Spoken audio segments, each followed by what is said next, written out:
कहीं गुरु के प्रति कोई अपराध ना हो जाए। और बढ़िया बच्चा, अगर ये डर बना रहेगा तो अपराध किसी का नहीं बनेगा। अगर डर नहीं रहेगा तो अपराध बन जाएगा। अगर ये डर बना रहे ना कि यार भगवान देख रहा है, ये डर बना रहे कि गुरु देख रहा है, तो हमें लगता है जो डर गया वो अभय हो गया। इस मार्ग में अभय होए जो तुम्हें डराई, जो भगवान का डर, कानून का डर, शास्त्र का डर, गुरु का डर है, वो बच जाएगा।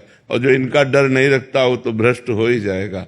डर जरूरी है, डर जरूरी है। आज डर ही तो खत्म होता जा रहा है, इसीलिए हम गिरते जा रहे हैं। अगर हमें डर हो कि भगवान देख रहा है, हमें डर हो कि गुरु संत की आज्ञा का उल्लंघन ना हो जाए, हमें डर हो कि कानून के विरुद्ध आचरण न बन जाए, तो हम बहुत अच्छे आदमी बन जाएं।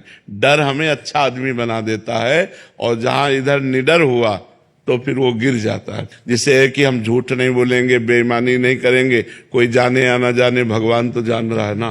भगवान का डर है, गुरु का डर है, संत का डर है, वो अच्छी बात है, वो अच्छी बात है। गुरु अपराध से बचने का क्या उपाय? गुरु कृपा। गुरु के अपराध से गुरु ही बचा सकता है, दूसरा नहीं, दूसरा नहीं कह सकता। यहां तक कि भगवान भी नहीं। कबीरा हरि के रूठते गुरु की शरणे जाए, और कहे कबीर गुरु रूठते हरि नहीं होत।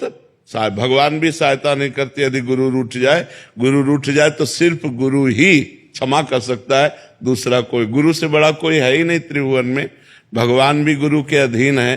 तो इसलिए हमें लगता है कि भगवान ही गुरु हैं, पर गुरु रूप से भगवान अधीन। जिसको गुरु चाहे उसको भगवान की भक्ति, प्रेम भगवान प्रदान कर दे। गुरु महिमा है। इसलिए अगर गुरु से अपराध बन जाए तो गुरु के सामने ही विनय करनी चाहिए। वो कह दे जाओ क्षमा तो क्षमा। और विश्व में कहीं अपराध बना हो, गुरु क्षमा कर दे तो क्षमा हो जाए। गुरु अपराध का फल क्या होगा महाराज जी? अगर गुरु प्रगति, बुद्धि भ्रष्ट हो जाना, नाना प्रकार के रोग आना, चिंता शोक में फंस जाना, भारी समस्याओं में फंस जाना। अपराध दुख प्रदान करता है ना, विपत्ति प्रदान करता है, संकट प्रदान करता है। महाराज जी, हमारी चित्तवृत्ति इधर उधर भागती रहती है। नाम जप करो, राधा राधा राधा राधा नाम जप करो। केशव श्री हरिवंश महाराज। राधे राधे महाराज जी। महाराज जी, अगर सब कुछ कर्म से होता है तो ईश्वर की कृपा क्यों जरूरी है? और अगर सब कृपा से होता है तो कर्म का मूल्य क्या है? बच्चा, कर्म सीमा है। कर्म की एक सीमा है, कितना कर सकते हो, एक क्षमता है तुम्हारी। लेकिन कृपा असीम है। अनंत की प्राप्ति सीमित कर्मों से नहीं हो सकती। अनंत की प्राप्ति अनंत की कृपा से होगी। हमारी क्षमता बहुत छोटी सी है, परमात्मा बहुत महान है। उस महान परमात्मा को प्राप्त करने के लिए हमारी क्षमता नहीं है। हम प्रयास करते हैं। जैसे छोटा बच्चा, तो माँ जब देखती है कि इसका प्रयास निष्फल हो रहा है, ये लक्ष्य को नहीं प्राप्त कर सकता, तो अपनी गोद में लेकर पहुंचा देती है। तो माँ जो गोद में लेकर पहुंचा रही वो है कृपा। और जो कर्म है वो हमारा, वो उस बच्चे की तरह है जैसे जो अपने पैरों से चल नहीं पाता, केवल घुटनों से रेंग पा। माता ने देखा कि डेहरी बहुत बड़ी है, ये पार नहीं कर पाएगा, तो गोद में लिया, उधर कर दिया। वो है कृपा। भगवान की कृपा और हमारा कर्म दोनों को देखना होगा। जब तक वो बालक रेंगता हुआ घुटनों के बल चला नहीं, तब तक मां की कृपा नहीं हुई। और जब वो चला और डेहरी नहीं नांग पा रहा, देहली, तो माता ने नंगा दिया। तो कृपा और प्रयास दोनों जरूरी है। इसमें न कोई हम ये कहें कि बड़ा न छोटा।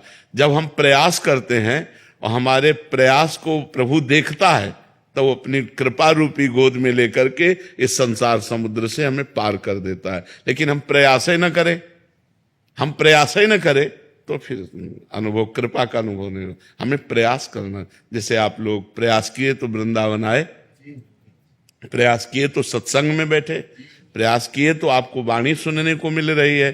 तो ये जो वृंदावन आना हुआ, ये कृपा हुई। प्रथम यथामति प्रणवो श्री वृंदावन अतिरम्य, श्री राधिका कृपा बिनु सबके मनन अगम्य। तुम्हारे मन में भी जो बात आई, चलो वृंदावन चलते हैं, ये श्री जी ने प्रेरित किया। लेकिन चलना तो आपको पड़ा ना, बस में, ट्रेन में, जो भी आप जैसे भी आए, प्रयास तो आपका और कृपा लाडली जी की। तो ये दोनों जरूरी है।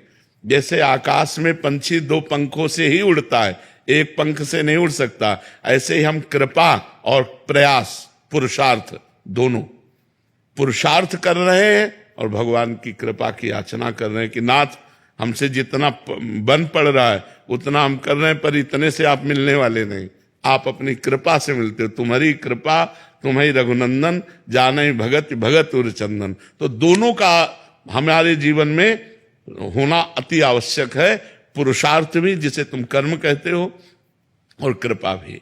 भगवान की कृपा और हमारा पुरुषार्थ, तो हम जिधर जाएंगे उधर हमारा मंगल होगा और विजयी होंगे। अगर हमारा केवल पुरुषार्थ ही रहा तो उसमें फिर प्रारब्ध काम करेगा, वो हमें फेल करेगा, हमें पास करेगा। और कृपा रही तो हम पास ही पास होंगे, फेल हो ही नहीं सकते। इसलिए हमें कृपा और पुरुषार्थ दोनों